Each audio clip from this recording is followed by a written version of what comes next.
సాయిబాబా జీవితంలో ఒక గొప్ప రహస్యం ఉంది. ఆయన ఎవరి శిష్యుడు, ఆయన గురువు ఎవరు? ఈరోజు మనం ఈ అద్భుతమైన కథ విందాం.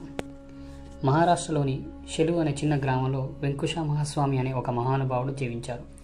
ఆయన వేద పండితుడు, యోగి, కరుణామయుడు. ఒకరోజు ఒక చిన్న బాలుడు అక్కడికి వచ్చాడు.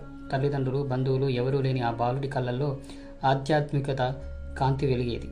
ఆ బాలుడు తర్వాతి కాలంలో ప్రపంచానికి షిరిడీ సాయిబాబాగా ప్రసిద్ధి చెందాడు. ఆ బాలుడు 12 సంవత్సరాలు వెంకుశ వద్దనే ఉన్నాడు. గురువు పెద్దగా మాటలు మాట్లాడేవాడు కాదు. తన సాన్నిధ్యం, నిశ్శబ్దం ద్వారానే జ్ఞానం అందించేవాడు. బాలుడు భక్తితో, వినమ్రతతో సేవ చేస్తూ ఉండేవాడు. కానీ గ్రామస్తుల్లో కొందరికి అసూయ కలిగింది. ఒకసారి ఎవరో ఆ బాలుడిపై ఇటుక విసిరారు. వెంటనే వెంకుశ ముందుకు వచ్చి ఆ ఇటుక తన శరీరంపై తగిలేలా చేశాడు. తన శిష్యుని కాపాడుకున్నాడు. ఆ ఇటుకను బాబా ఇప్పటికీ మర్చిపోలేరు.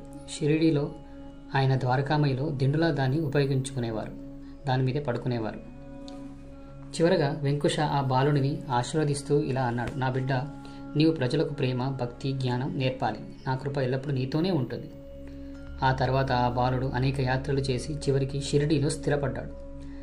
అక్కడ ఆయన సాయిబాబాగా ప్రపంచానికి శాంతి, భక్తి, ప్రేమ అని ప్రసాదించాడు.